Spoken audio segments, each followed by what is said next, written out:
Sawadee krap, ça va les gars. Je sais jamais dans quel ordre le dire, si je commence par ça va les gars ou par Sawadee krap. Bon, j'arrête de bouger comme ça, désolé, hein, la vidéo qui tremblote. Alors, je vais recommencer, non je recommence pas. Je fais tout d'un plan. Allez, un plan séquence. Donc aujourd'hui, je vais vous parler de nouveau de productivité, mais au sens festif, noctambule du terme. C'est-à-dire qu'hier soir, je me suis couché super tard. Je me suis dit, allez, je vais alterner me coucher tard, me coucher tôt, histoire de voir ce qui est le plus agréable, le plus pratique et surtout le plus efficace. Donc hier soir, j'ai bossé tard, ce qui explique qu'on me coucher tard. Hein. Et je me suis dit, après un bon boulot, je vais sortir, me faire un massage, un foot massage. Donc je vais sortir marcher un peu sur Walking Street, comme son nom l'indique, hein, c'est fait pour marcher. Moi j'y vais que pour marcher à Walking Street. Et voilà, l'application qui gueule. Il faut qu'elle arrête, ça m'énerve. Et ça s'est arrêté, c'est bon. Et oui, et donc après avoir marché, je me suis fait un foot massage. Sauf que je ne me suis pas aperçu. Déjà, je suis sorti de chez moi vers 3h du matin. Tout est encore ouvert à Pattaya à 3h du matin. Je suis allé marcher à Walking Street. Donc là, ça commençait à fermer, hein, sur des coups de 3-4 heures. Et je vais faire mon foot massage. Donc 4h du mat. Je sors du foot massage, 5h. Oui, 5h. Et là, je me dis, merde, il faut aller se coucher maintenant. Mais je vois qu'il est presque le petit matin. Ouh là là, je suis quand même vachement décalé. Résultat, j'ai quand même bien avancé hier soir. Mais hier soir, en m'endormant, je me suis dit, j'ai juste fait un foot massage. J'aurais bien rencontré quelqu'un, bon pas de rencontre, donc juste foot massage et sommeil un peu long à venir. Et ce matin, très difficile de se lever avant midi. D'ailleurs, je ne me suis pas levé avant midi, je me suis levé à 13h. Et donc l'après-midi est passé super vite dans la chambre. Et heureusement, je suis sorti vers 4h et quelques de chez moi pour aller à la plage, nager, profiter de la dernière heure de soleil, du sunset. Donc la fin de journée est la même, mais j'ai l'impression d'avoir une journée vraiment très très courte parce que je suis sorti qu'à 16h, alors que la veille, je suis sorti à 7h du mat, 7h30. Vous vous rendez compte de la différence, tout en me couchant la veille à minuit 1h du matin. Et là, je me suis couché à 6h du matin, c'est pas... Je pense qu'il faudrait se coucher à 2h du matin, voilà. Je pense que la bonne, c'est se coucher à 2h du matin, se réveiller à 8h. Voilà. Tabler sur 6 heures de sommeil la nuit. Même si c'est pas assez, on fait une sieste. Vous voyez, donc, on table sur 6 heures de sommeil la nuit, une sieste quand on veut dans la journée, quand il fait trop chaud par exemple. Et comme ça, on a son quota de sommeil dans la journée, mais on s'est couché tard, 2h du matin. On a profité de la soirée, jusqu'à 1h, 2h du matin, quoi. Bien profiter de la soirée.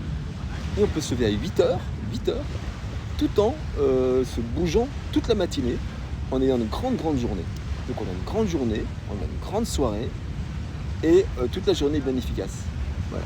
Mais se coucher à 6h c'est n'importe quoi parce que ça bousille toute la matinée et du coup après on est la tête dans le cul, hein, et on n'est pas efficace de l'après-midi non plus. On ne profite pas et on profite qu'à partir de maintenant. Donc là il est 18h20. C'est qu'à partir de maintenant que je commence à être bien. Super. Qu'est-ce que je fais?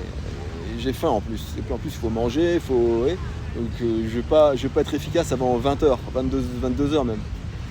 Je vais essayer de trouver mon truc. En tout cas, j'ai mis 48 heures pour résoudre mon bug. Enfin mon bug, ou en tout cas pour mettre au point mon évolution. Qui est de tenir compte des profils utilisateurs lors des back-to-back meetings. Parce que mine de rien, quand on appelle des gens en meeting, il y a des gens qui sont ponctuels, il y a des gens qui sont moins ponctuels, il y a des gens qui sont souples au niveau des horaires, et des gens qui ne sont pas du tout souples au niveau des horaires. Il y a des gens qui vont répondre assez vite aussi à la demande de meeting, hein, à la demande à l'inscription. Il y a des gens qui vont mettre beaucoup de temps à répondre à l'inscription. Et avec toutes les combinaisons, même si en général ceux qui répondent vite sont des gens qui sont assez souples. Et ceux qui répondent lentement sont des gens qui ne vont pas modifier facilement leurs horaires, vu qu'ils répondent lentement, ils ne vont pas modifier rapidement. Donc il faut tenir compte de tout ça pour ensuite ordonnancer les meetings de la meilleure manière qui soit pour gagner ou perdre un minimum de temps. Voilà. Intéressant, n'est-ce pas? Donc en fait, moi-même, pour ma vie pro, j'ai un peu du mal à être productif, mais je travaille sur une application de productivité qui n'est pas destinée à des gens comme moi, même si je me suis mis dans la peau, justement, des gens qui organisent des meetings. Donc les grands CEO, les grands managers qui ont des grandes équipes en remote et qui veulent pouvoir les appeler le plus rapidement possible en chaîne, en one-to-one, en chaîne, et sans perdre de temps entre les deux. En tout cas, s'ils perdent du temps, c'est volontaire, mais pas sans attendre entre deux personnes, sans avoir à attendre la disponibilité de leurs collaborateurs. Parce que quand on a un collaborateur, il est là pour collaborer, il n'est pas là pour nous faire attendre. Voilà, c'est la fin de cette vidéo. Regardez un peu la couleur de ça. En fait, j'admire le coucher de soleil à travers l'écran. Sébastien, c'est pas bien, c'est quand même mieux en vrai. Donc, je vous le dis, c'est mieux en vrai. Peut-être parce que mes yeux ont une meilleure qualité que la caméra. Et que le traitement d'image et tout ça. Oui, parce que j'ai fait traitement du signal à l'école. Traitement du signal avec traitement numérique des signaux, traitement numérique des vidéos, traitement vidéo. Voilà, traitement numérique des images, je m'appelais ça.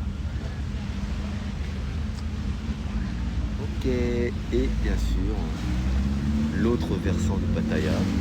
Coloré quand même, hein, coloré quand même. Un peu moins. Et ma tronche qu'est-ce qu'elle est. Voilà. C'est tranquille Pattaya. Et regardez, c'est quand même tranquille. Hein. On est en haute saison, mais c'est tranquille. Parce que la plage en fait est très étendue, très large. Et la plage privée donc du coup est que proche de la route. Vous voyez, et elle laisse beaucoup de place à la plage publique. Contrairement à Jomtien, où la plage publique, quand il y a la plage privée, elle prend toute la largeur du sable. Parce qu'il y a très peu de sable en fait, il n'y a que 20 mètres de sable, 20 à 30 mètres de sable. Et les transats ils vont jusqu'à 10 mètres de la mer. Vous voyez, donc en fait après quand il reste plus que 10 mètres de la mer, c'est le sable mouillé, hein, c'est celui-là. C'est en général un sable de mauvaise qualité pour se mettre dessus. On préfère le sable plus sec comme celui-là. Donc moi je suis entre les deux, vous voyez. Je suis même sur une bordure de sable très intéressante. Voilà. C'est sympa Pattaya. Hein.